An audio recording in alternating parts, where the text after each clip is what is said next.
Good afternoon, ladies and gentlemen. I'm going to zip through this presentation, but it will be there for you to look at later and try and answer some of the questions that have been raised already. So I'll try and indicate where we are right now and also what we need to improve on that and where we wish to be. And already some people have indicated where we wish to be.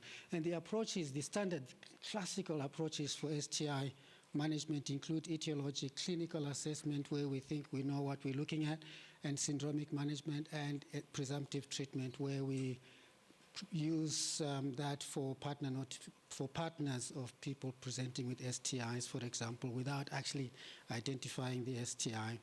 And the clinical diagnosis, we know that even the professors amongst us who have knowledge, years of knowledge of STIs, get it wrong 50% of times. And that study was done in sub-Saharan Africa here to show that people thinking that this is syphilis, you find it's syphilis in chancroid or it's chancroid, etc. So clinical diagnosis is not good. We don't get it right.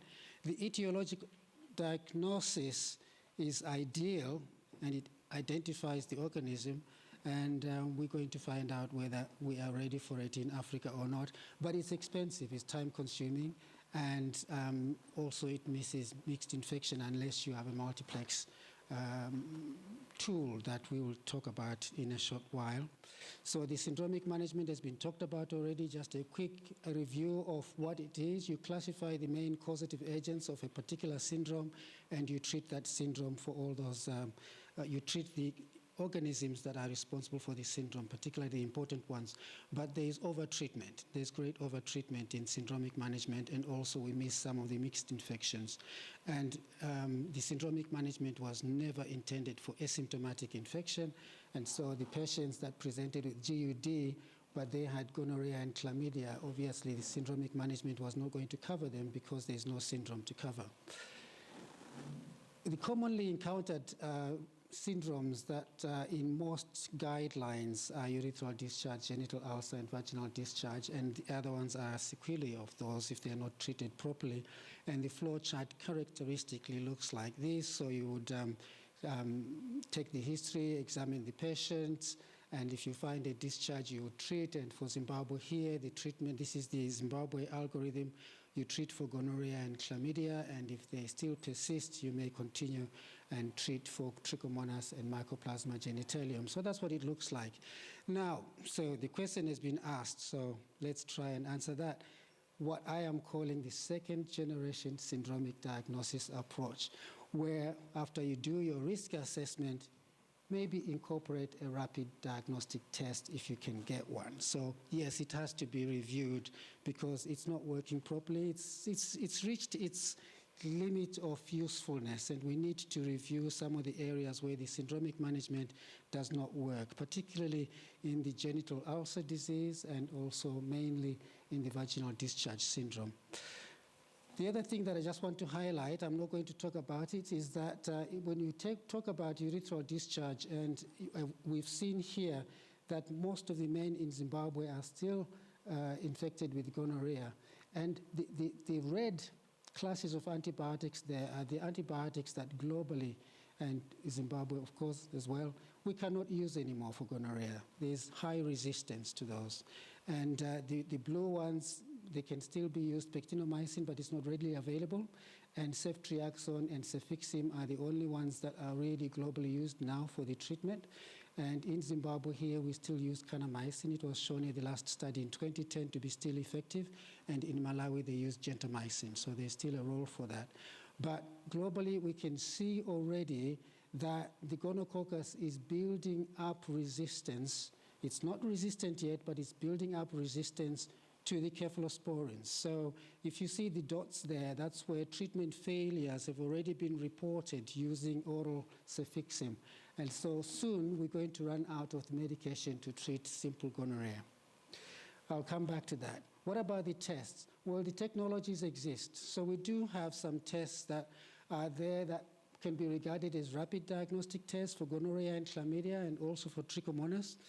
They're still expensive, and we do have some tests that are on the market for hepatitis C, and of course we know about HIV, but they're still expensive.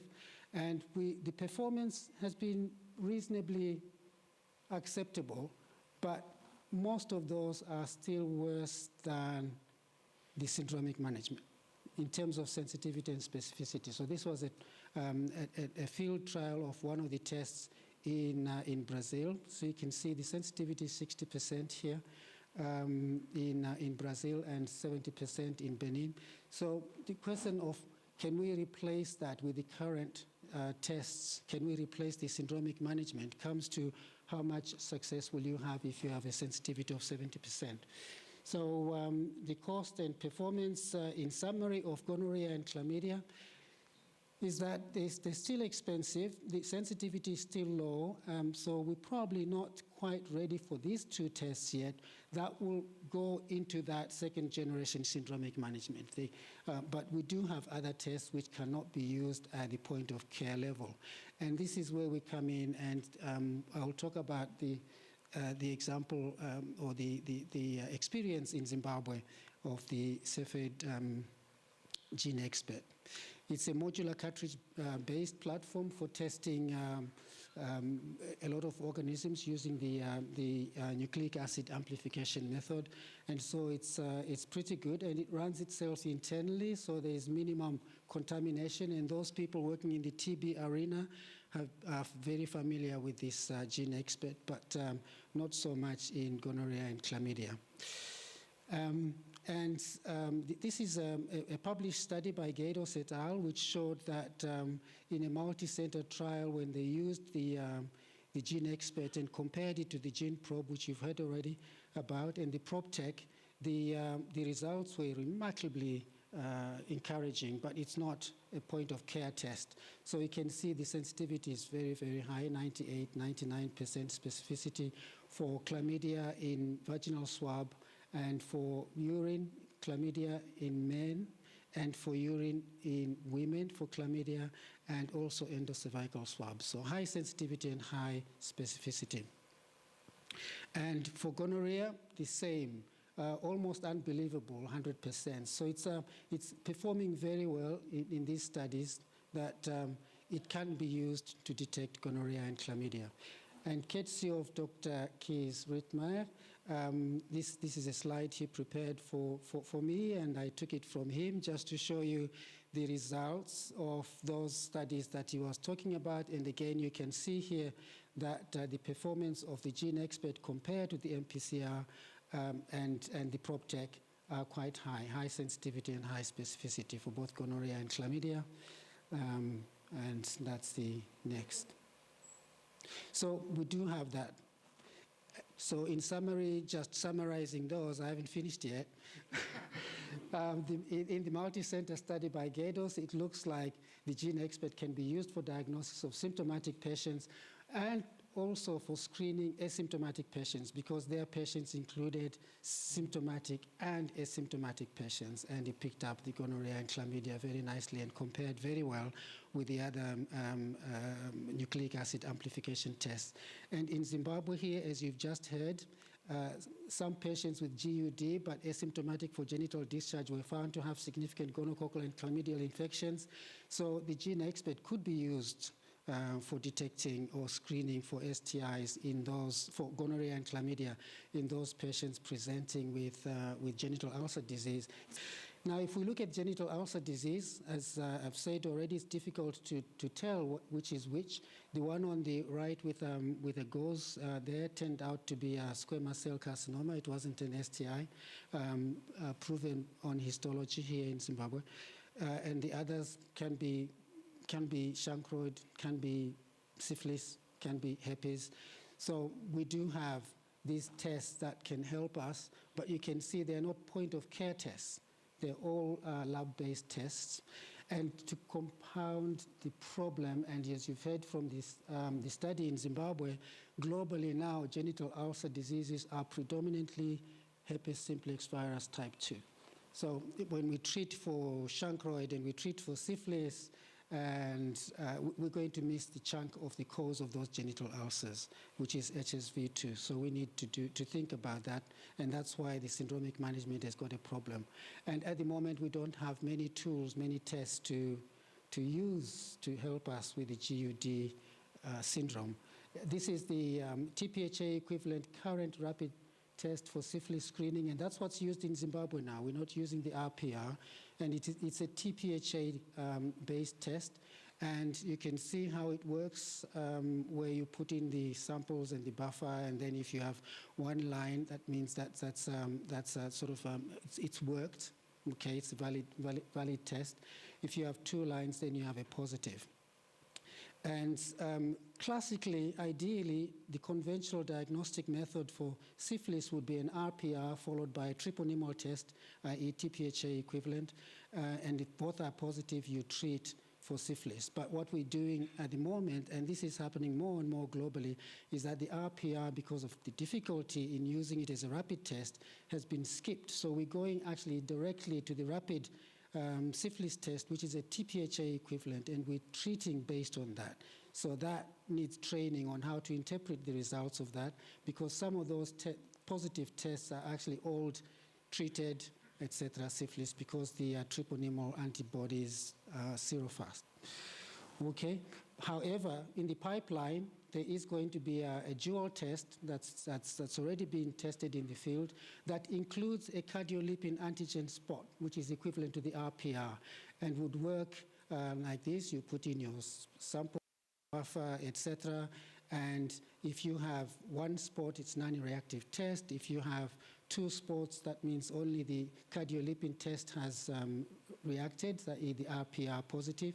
If you have all 3 spots, that means you have RPR and TPHA all tested positive. If you have the 2 with 1 on the right, that means you got a test that's worked, but it's only giving you a TPHA test. So this might be actually an old treated syphilis.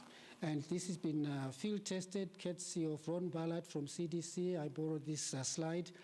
Field tested in Madagascar and seems to work very well. It needed a little tweaking and works. But other tests are in the pipeline that will sort of make it easier if you put your drop in there. This is a sort of a dual pathway test by ChemBio, and you put another drop in the other line there, and you read, and if you have 2 lines, you have a positive. If you have 1 line, you have a negative. So that could be used quite easily, but it's still a TPHA equivalent test. Now, one thing that you can see there is that those lines that are showing positive are red.